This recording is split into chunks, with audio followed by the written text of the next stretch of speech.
Profetas e Reis. Capítulo 54. Condenada à extorsão. Este capítulo é baseado em Neemias 5. Os muros de Jerusalém não haviam sido ainda completados quando a atenção de Neemias foi chamada para a infeliz situação das classes mais pobres do povo. Na condição desordenada em que se achava o país, a lavoura tinha sido um tanto negligenciada. Posteriormente, em virtude da conduta egoísta de alguns que tinham voltado para a Judéia, as bênçãos do Senhor não repousaram sobre sua terra, e houve escassez de cereais. A fim de obter alimento para suas famílias, os pobres foram obrigados a comprar a crédito, e a preços exorbitantes. Foram também compelidos a tomar dinheiro emprestado a juros, para pagar as pesadas taxas a eles impostas pelos reis da Pérsia. Para acréscimo à angústia dos pobres, os mais ricos entre os judeus tinham tomado vantagem de suas necessidades, enriquecendo-se dessa maneira. O Senhor havia ordenado a Israel por intermédio de Moisés, que em cada terceiro ano fosse levantado um dízimo em favor dos pobres, e além disso tomou-se providência para a suspensão dos trabalhos agrícolas cada 7º ano, ficando a terra em repouso, e os frutos que espontaneamente produzisse eram deixados para os necessitados. A fidelidade em devotar essas ofertas para o alívio dos pobres e para outros atos de bondade, tenderia a conservar viva diante do povo a verdade de que Deus é o dono de tudo, e a oportunidade de eles serem canais de bênçãos. Era propósito de Jeová que os israelitas tivessem uma educação que lhes erradicasse o egoísmo, desenvolvendo-lhes a liberalidade e nobreza de caráter. Deus havia também instruído a Moisés: Se emprestares dinheiro ao meu povo, ao pobre que está contigo, não te haverás com ele como usurário, não lhe imporeis usura. Êxodo 22, verso 25. A teu irmão não emprestarás a usura, nem a usura de dinheiro, a usura de comida, nem a usura de qualquer coisa que se empreste à usura. Deuteronômio 23, verso 19.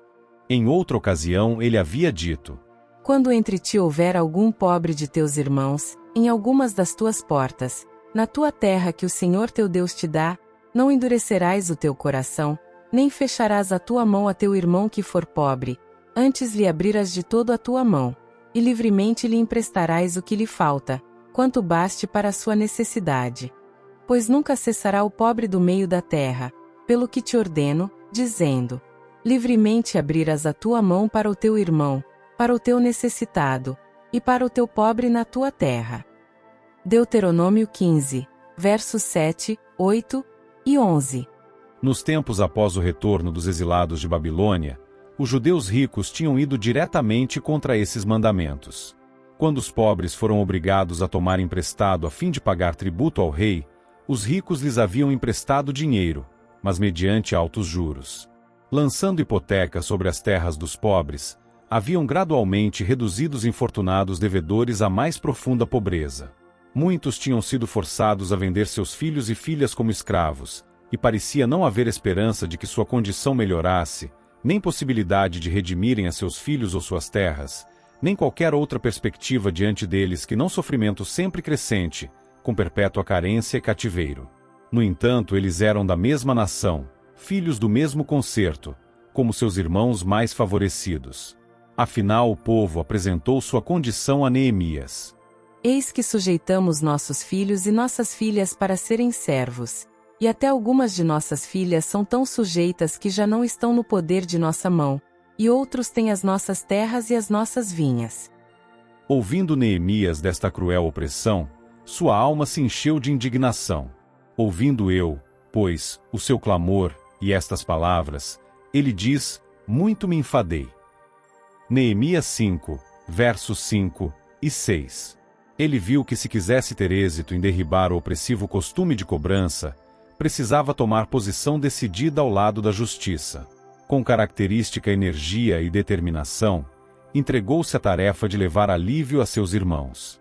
O fato de que os opressores eram homens ricos, cujo apoio era grandemente necessário na obra de restauração da cidade, nem por um momento influía em Neemias. Rijamente ele repreendeu aos nobres e juízes, e havendo reunido uma grande assembleia do povo, apresentou diante deles o que Deus pedia no tocante ao caso. Chamou-lhes a atenção para fatos que ocorreram no reinado do rei Acais. Repetiu a mensagem com que Deus nesse tempo enviou para repreender a Israel por sua crueldade e opressão. Os filhos de Judá, em virtude de sua idolatria, tinham sido entregues às mãos de seus irmãos ainda mais idólatras, o povo de Israel. Estes tinham suscitado a inimizade daqueles por haverem morto em batalha muitos milhares de homens de Judá, e tinham se apoderado de todas as mulheres e crianças, com o propósito de conservá-las em cativeiro, ou vendê-las como escravas aos pagãos. Por causa dos pecados de Judá, o Senhor não se havia interposto para impedir a batalha, mas pelo profeta Obed ele repreendeu o cruel desígnio do exército vitorioso. Cuidais em sujeitar a vós os filhos de Judá e Jerusalém, como cativos e cativas, porventura não sois vós mesmos aqueles entre os quais há culpas contra o Senhor vosso Deus. Segundo Crônicas 28, verso 10. Obed advertiu o povo de Israel de que a ira do Senhor estava inflamada contra eles, e que sua conduta de injustiça e opressão acarretaria seus juízos. Ouvindo essas palavras, os homens armados deixaram os cativos e o espólio perante os príncipes e toda a congregação. Então alguns líderes da tribo de Efraim tomaram os presos, e vestiram do despojo a todos os que dentre eles estavam nus, e os vestiram, e os calçaram, e lhes deram de comer e de beber, e os ungiram, e a todos os que estavam fracos levaram sobre jumentos, e os trouxeram a Jericó, a cidade das palmeiras, a seus irmãos. Segundo Crônicas 28, verso 15. Neemias e outros haviam redimido alguns dos judeus que tinham sido vendidos aos pagãos, e ele agora colocava sua conduta em contraste com a dos que por amor de lucros mundanos estavam escravizando a seus irmãos. Não é bom o que fazeis, disse ele. Porventura não devíeis andar no temor do nosso Deus, por causa do opróbrio dos gentios, os nossos inimigos. Neemias 5 verso 9. Neemias mostrou-lhes que ele próprio, estando investido da autoridade do rei da Pérsia, podia ter requerido grandes contribuições para o seu benefício pessoal. Mas em vez disto, não havia tomado nem mesmo o que de justiça lhe pertencia, mas havia dado liberalmente para socorrer os pobres em suas necessidades. Ele instou com aqueles entre os juízes judaicos que haviam sido culpados de extorsão, para que pusessem fim a esta obra iníqua, restituíssem as terras dos pobres, bem como o dinheiro que lhes haviam arrancado na excessiva taxa de juros, e que lhes emprestassem sem hipoteca ou usura. Essas palavras foram ditas na presença de toda a congregação. Tivessem os juízes escolhido justificar-se, e teriam tido oportunidade de fazê-lo. Mas não ofereceram escusas. Restituir-lhe-emos, eles declararam, e nada procuraremos deles, faremos assim como dizes. Nesta oportunidade Neemias chamou os sacerdotes, e os fez jurar de que fariam conforme esta palavra, e toda a congregação disse: Amém, e louvaram ao Senhor, e o povo fez conforme a esta palavra.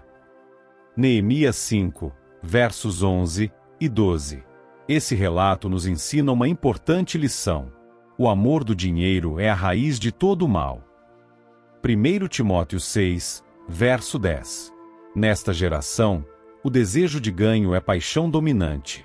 A riqueza é muitas vezes obtida pela fraude. Há multidões lutando com a pobreza, sendo compelidos a trabalhar arduamente por pequeno salário, incapazes de assegurarem ganho para as menores necessidades da vida. Fadiga e privação, sem qualquer esperança de coisas melhores, tornam pesado seu fardo. Atormentados e oprimidos, não sabem para onde se virar em busca de alívio. E tudo isto para que os ricos possam satisfazer as suas extravagâncias ou condescender com o seu desejo de enriquecimento. O amor do dinheiro e o amor da ostentação têm transformado este mundo num covil de ladrões e criminosos. As Escrituras pintam a ganância e opressão que prevalecerão precisamente antes da segunda vinda de Cristo.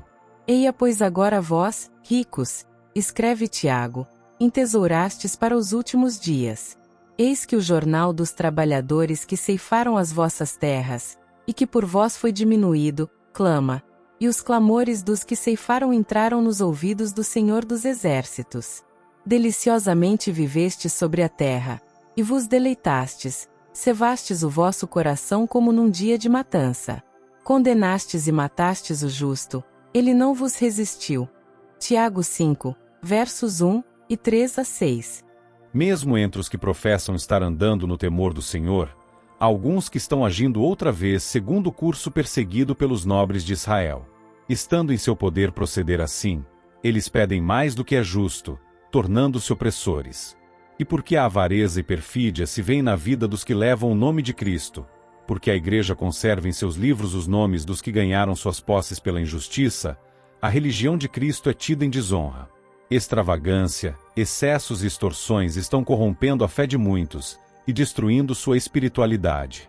A Igreja é em grande medida responsável pelos pecados dos seus membros. Ela encoraja o mal, se deixa de levantar a voz contra isso. Os costumes do mundo não são norma para o cristão. Ele não deve imitar suas práticas sutis, suas astúcias, suas extorsões.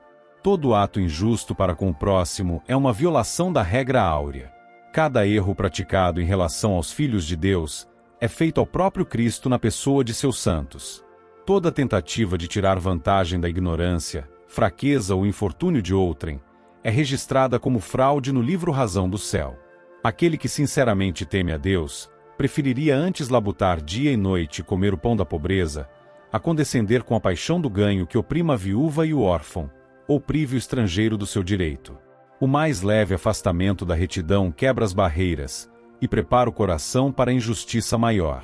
É precisamente quando um homem chega ao ponto de tirar vantagem para si da desvantagem de outrem, que sua alma se tornará insensível à influência do Espírito de Deus.